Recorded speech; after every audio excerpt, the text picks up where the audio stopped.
Lately, there has been a great deal of tension at Buckingham Palace. Carole Middleton, who was quite protective of her daughter Kate, and Queen Camilla, who was never really comfortable with the Middletons, have been at odds with one another. Despite their public smiles, Camilla allegedly has been trying to diminish Carole's power, according to insiders. In the end, though, Carole says what's on her mind. Tell me what she revealed. Would this put an end to the royal family as we know it? We invite you to join us in discovering the actions of Carole Middleton that caused Queen Camilla to shed tears. A startling discovery: there was complete unawareness that Carole Middleton was about to alter the royal family's trajectory the moment she stepped foot in Buckingham Palace that chilly February morning. Kate Middleton's mother chose to remain silent on her treatment at the hands of the palace for a long time. However, things were different on this particular day. Now is her time to go.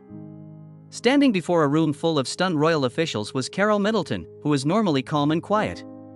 Her voice was strong but steady, and she wore an uncomplicated navy suit.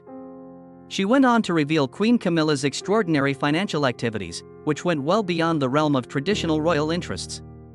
Queen Camilla, according to Carole, has been secretly shifting substantial sums of money through various bank accounts. Those were substantial sums. £1 million was the amount.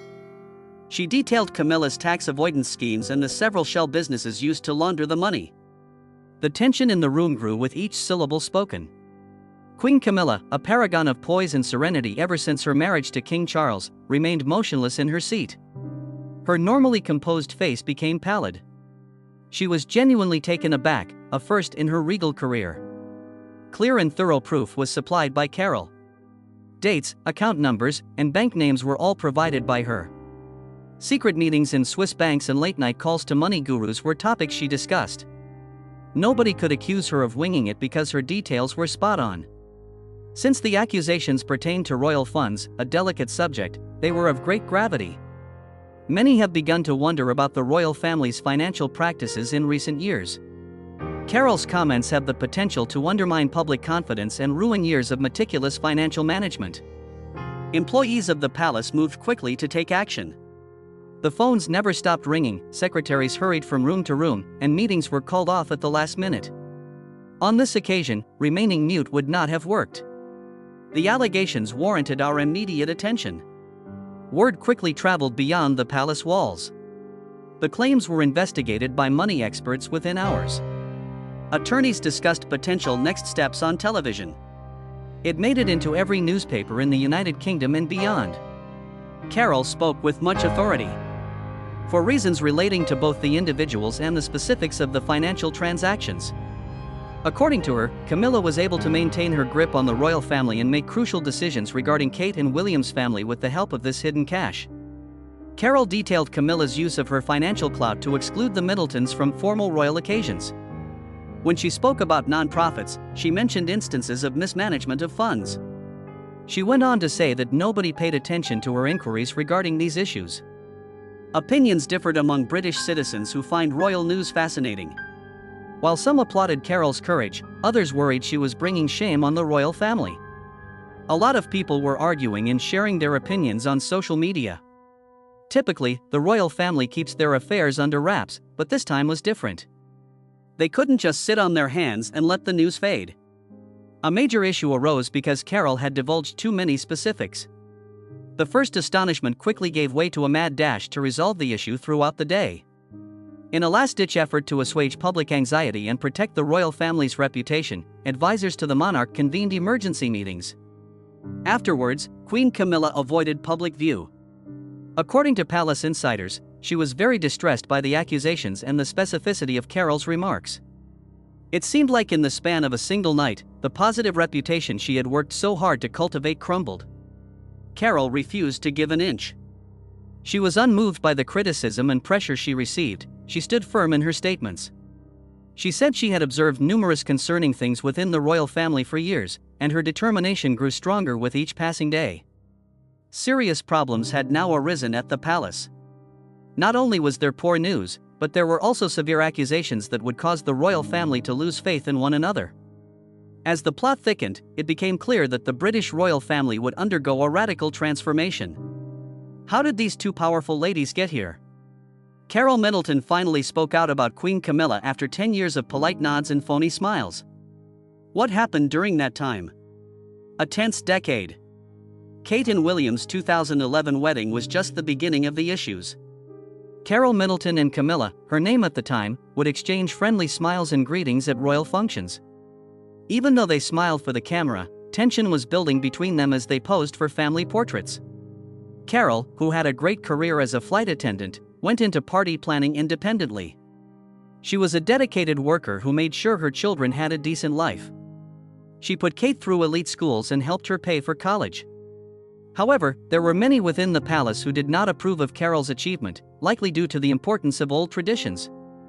Little by little, Carol noticed that people treated her differently at royal gatherings when Kate was dating William. A few were helpful, but the most paid her no mind.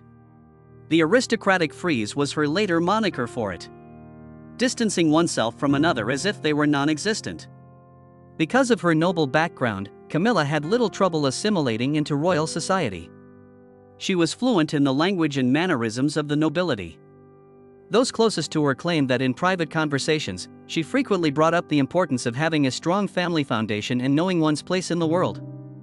As the wedding preparations progressed, the stress became more apparent. Carol wanted to incorporate some simple family customs and royal standards, but she also had her own ideas. However, her numerous recommendations went unheeded.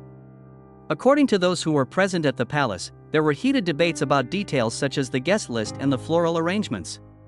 Camilla began exerting greater influence over Kate's royal life after the wedding, as Carol had noted. The Middletons' chances of seeing their daughter were progressively less favorable as the event schedule evolved. Due to the palace's desire to adhere strictly to royal customs, Christmas, always a time for family, became a source of contention. In private, Carol observed the impact of all this stress on Kate. When Kate was in public, she exuded an air of poise and serenity. However, she could feel the strain when no one was looking. She was torn between her obligations to her family and the royal family. New issues began with the birth of Prince George in 2013. It's clear he's got some serious lung power. We haven't settled on a name for this large, heavy lad just yet. That being the case, we will have it promptly. Carol wished she could lend a hand to her grandson as she had raised 3 children herself. Some claim that Camilla backed royal rules, which prevented her from attending. Carol had little opportunity to be involved because the palace selected royal caregivers and set rigid timetables.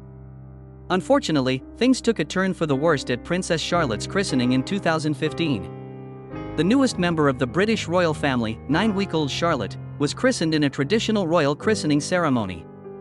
Supposedly made by Camilla's staff, last-minute adjustments derailed Carol's preparations for a modest family meeting following the ceremony. Despite this being a significant family occasion, the Middletons were sidelined and given minor parts. The social climate deteriorated. Carol overheard Camilla discussing new wealth with her wealthy pals during Prince Charles's 70th birthday, a clue to the Middleton family's business. Even though they were brief, these incidents left a lasting impression on Carol. Conditions deteriorated because of the COVID pandemic. Carol noticed that certain royals continued to meet privately, even if most families kept their distance. Carol, as a grandmother, felt neglected as Camilla's influence in the household increased. It had deteriorated to an all-time low by the beginning of 2024.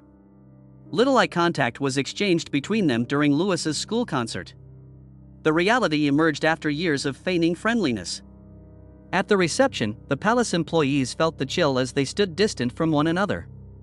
A major power struggle within the royal family had escalated from modest class disagreements. Carol finally spoke up after years of being ignored. Because of that, she spilled the beans that rattled the nation and made the palace anxious for explanations. Everything has come to light, and the royal family is now facing their greatest challenge to yet. After all these years, would the monarchy be able to handle Carole Middleton's revelations? A crisis for the monarchy. From King Henry VIII's several marriages to King Edward's abdication for love, the British royal family has had its fair share of challenges. However, issues of a hitherto unseen nature were sparked by Carol Middleton's hidden information regarding Queen Camilla. The old palace halls were gripped in terror within hours of Carol's speech. Senior royal advisors abruptly ended their holidays and returned to London in a flash. As they deliberated late into the night in the verdant drawing room, the confidential secretary to the Queen convened a meeting, seemingly watched over by portraits of previous monarchs.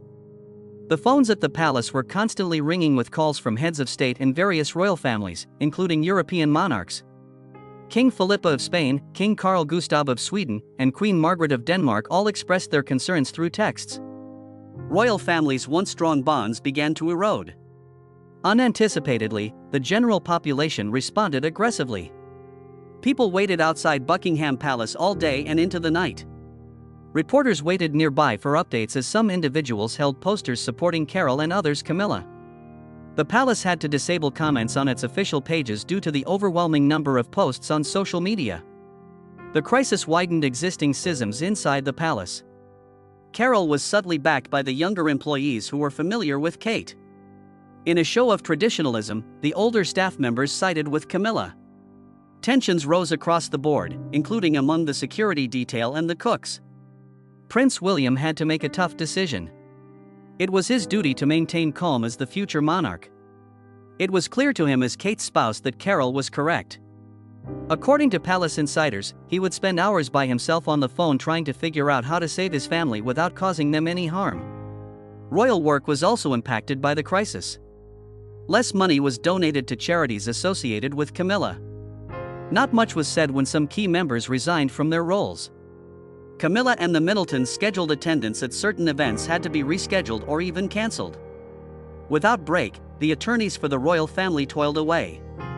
They combed through ancient royal regulations in search of a blueprint.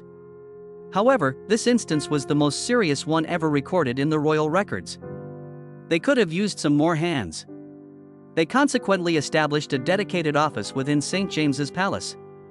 The room was crammed with paperwork, phones, and laptops as they established direct connections to top London law firms. The attorneys raced to devise a strategy to save the monarchy from additional harm as fresh reports arrived hourly. Outside the palace, word of the crisis got out. Companies dependent on tourism saw a decline in revenue as tourists began to cancel their vacations.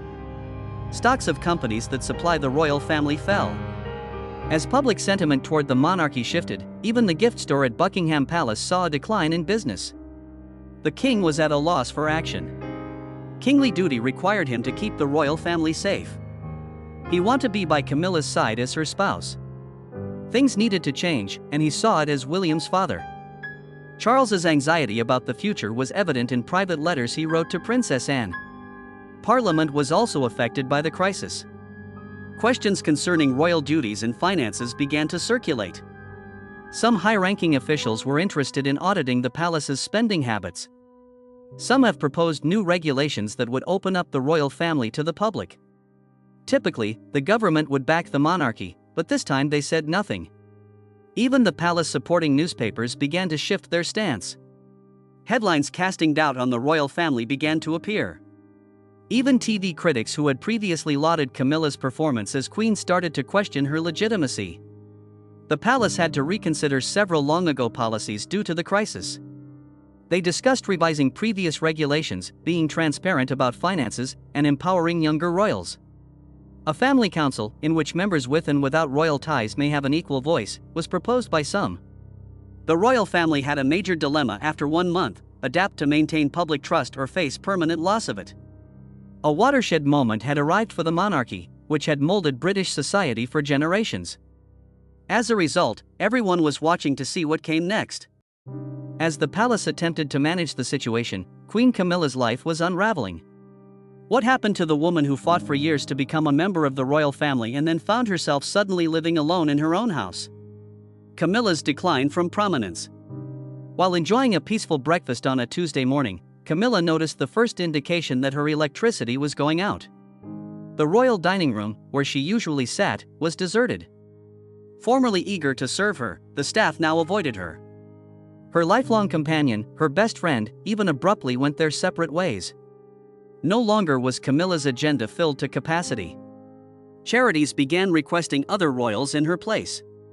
Garden party invitations vanished.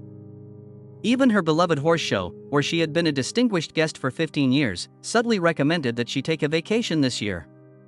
Her affluent companions withdrew as well. She ceased to be a part of their weekend get-togethers at their rural houses. Once enthusiastic lunchtime companions no longer wanted to be seen with her. There was complete silence on the line that had been constantly beeping with texts from friends. Camilla was also treated differently by the palace personnel.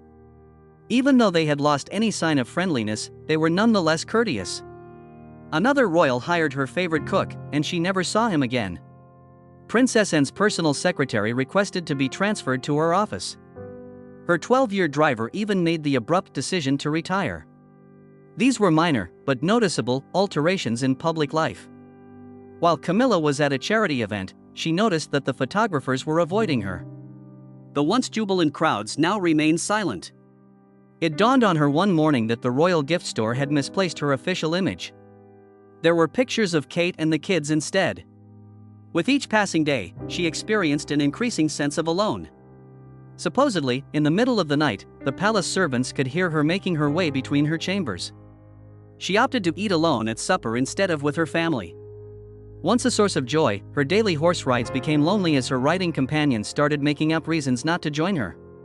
Tragically, her marriage to King Charles was also affected. In public, he continued to back her, but when they were alone, he changed his tune. They began to take turns sleeping in different rooms. The length and intensity of their morning tea gatherings diminished.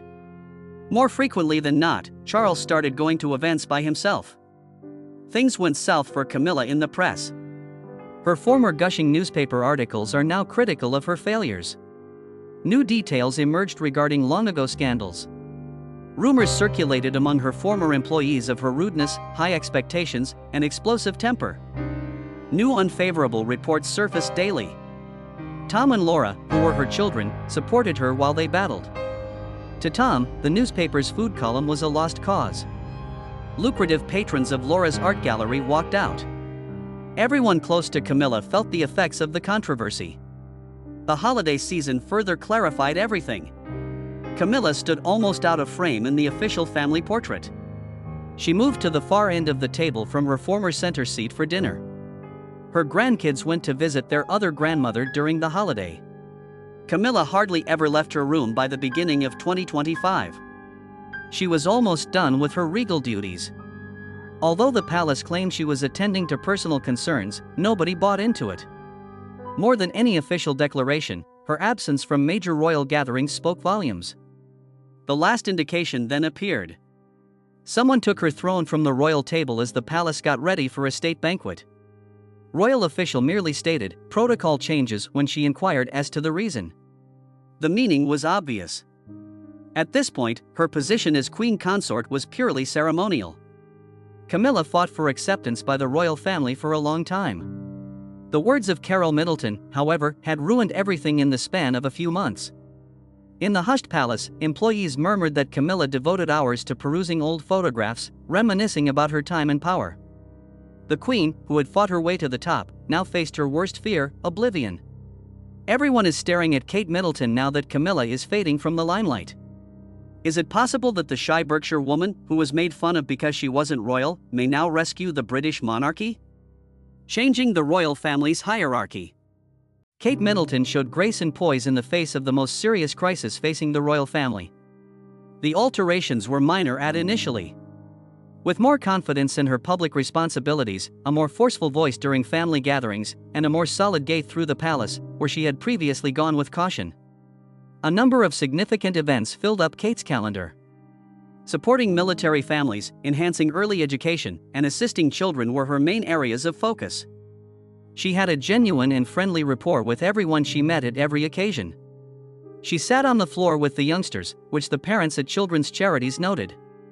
Paid great attention and recalled specifics from their life stories. Many changes were noticed by the palace workers. Typically reserved for prominent members of the royal family, Kate relocated her office to a larger chamber adjacent to the king's. In her search for new team members, she prioritized those with innovative ideas for updating the royal family's image. During her discussions, she introduced new subjects such as royal regulations, financial concerns, and future goals. During this period, her bond with William deepened even further. To demonstrate their unity, they began attending more events together. Smiles, subtle jokes, and encouraging looks were given at public meetings.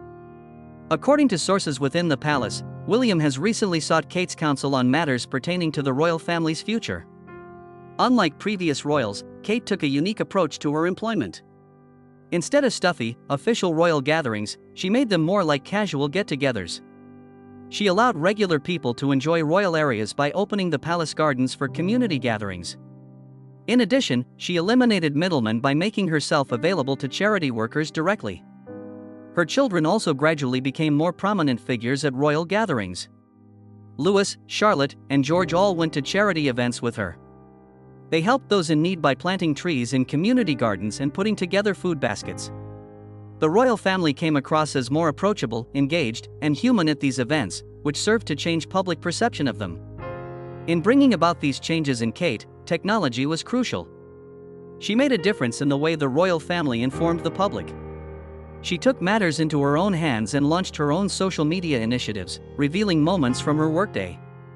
Millions of people watched her Instagram series on the topic of cognitive development in infants and toddlers.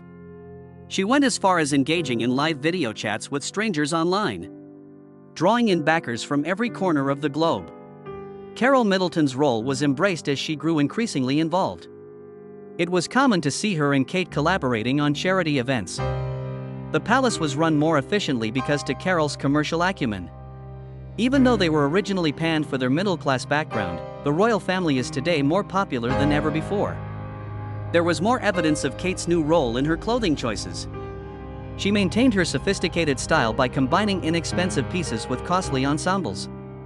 She was trying to convey a statement about frugal style by wearing the same clothes multiple times. Stylishness was no longer enough for the young women of the globe. Instead, it was all about practicality. She did remarkable work with families of service members. At military bases, she empathized with families of service members and learned firsthand about the hardships they face. Specifically for them, she organized palace activities, ensuring sure they were included and treated with dignity. Kate elicited subtle but significant responses from everyone around her. Attendance at her events increased. Fans' personal stories were shared in the letters that arrived. Many young women expressed their admiration for her bravery and generosity in their letters. A new generation began to see the royal family in a positive light because of her. Even outside the royal family, Kate's impact had grown by early 2025. Her advice on family matters was sought for by government officials.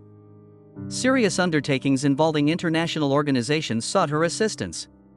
Despite taking on so many different jobs, she maintained an authentic and genuine connection with the audience. There was a shift in the royal household when Kate was in charge.